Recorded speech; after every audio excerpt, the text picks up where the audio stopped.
দর্শক, এই মুহূর্তে আমি জাতীয় প্রেস ক্লাবের সামনে সড়কে রয়েছে। আপনারা দেখতে পাচ্ছেন অটো রিকশা চালকরা কিন্তু বিক্ষোভ মিছিল করছেন।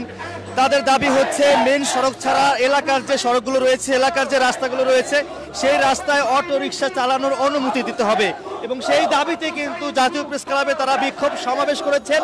বিক্ষোভ সমাবেশ শেষে তারা বিক্ষোভ মিছিলে কিন্তু বের হয়েছেন এবং জাতীয় প্রেস ক্লাবের সামনের যে সড়কটি রয়েছে, এই সড়কে কিন্তু অটো রিকশা চালকরা কিন্তু বিক্ষোভ মিছিল করছেন।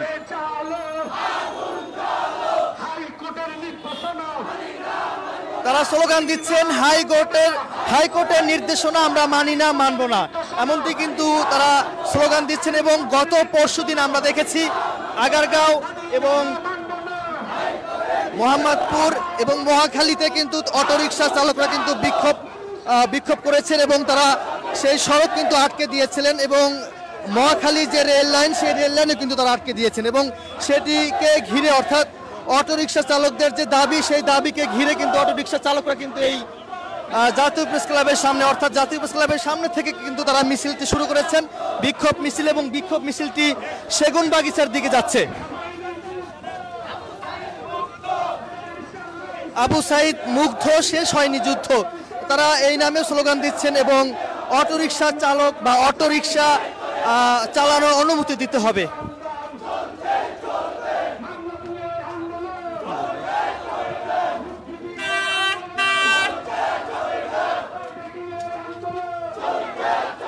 দর্শক, এর আগে যখন বিক্ষোভ সমাবেশ করেছেন, বিক্ষোভ সমাবেশে অটোরিকশা চালকদের যে নেতৃবৃন্দ যারা রয়েছে, তারা কিন্তু অন্তর্বর্তী সরকারকে হুঁশিয়ারি দিয়েছেন যে আগামী 30 তারিখের মধ্যে যদি তাদের দাবি যদি মানা না হয়, সেক্ষেত্রে তারা এর থেকেও কঠোর থেকে কঠোর কর্মসূচি ঘোষণা করবে। এমনটি কিন্তু আসলে অটোরিকশা চালকদের যে নেতৃবৃন্দ রয়েছে, তারা কিন্তু হুঁশিয়ারি করেছেন অন্তর্বর্তী সরকারকে।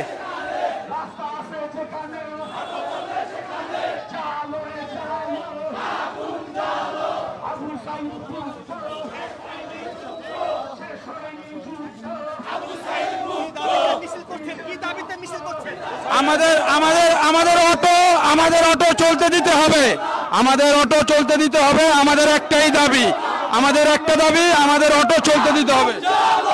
আমরা সংগ্রাম পরিষদের পক্ষ থেকে পরিষ্কার করে বলতে চাই, সারা দেশের 60 লক্ষ যে ব্যাটারি রিকশা বাইক, তাকে একটা 3 হুইলার সমাজের নীতিমালার আওতায় তাদেরকে লাইসেন্স দিতে হবে, নিবন্ধন দিতে হবে। আর ঢাকা শহরে হাইকোর্টের যে আদেশ দিয়েছে, সেই আদেশকে আমরা কোনো বিবেচনা করা আহ্বান জানাচ্ছি। সুপ্রিম কোর্টের রায় যেহেতু আছে যে ঢাকা সহ সারা দেশে চলতে পারবে, ফলে বিগত মন্ত্রিসভার সিদ্ধান্ত এবং সুপ্রিম কোর্টের রায়ের আলোকে আমাদের এই গাড়ি চলাচলের অনুমতি দিতে হবে, অবিলম্বে সে ব্যবস্থা করতে হবে। 7 দিনের মধ্যে সেই ব্যবস্থা না হলে আমরা সারা দেশে আগামী 30 নভেম্বর সারা দেশের সংহতি কর্মসূচি পালিত করবে, এটা আমরা বলতে চাই। ফলে আমাদের এই ব্যাটারি রিকশা বাইক আজকে 60 লক্ষ মানুষ, তাদের উপর 3 কোটি মানুষ নির্ভরশীল।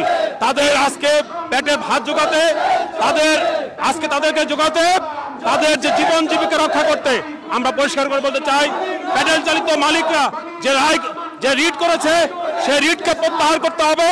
আমাদের সুপ্রিম কোর্টের আলোকে সেটাকে প্রত্যাহার করতে হবে। আর আমাদের 3 হুইলার সমজাতীয় নীতিমালা আছে, সেই নীতিমালা অনুযায়ী লাইসেন্সের ব্যবস্থা করতে হবে, নিবন্ধন দিতে হবে।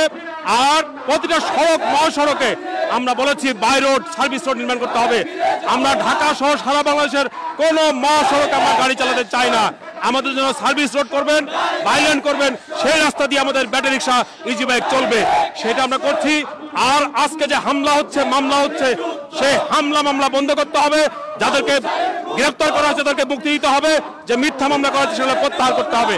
এখন সকল প্রকার কাঠ ব্যবসা, চাঁদাবাজি, মাস্তানি, সেগুলোকে বন্ধ করতে হবে। এই দাবিতে আমরা আন্দোলন করছি সংগ্রাম পরিষদের পক্ষ থেকে। আমাদের সংগ্রাম পরিষদের সংগ্রামে আপনারা সবাই যুক্ত থাকবেন।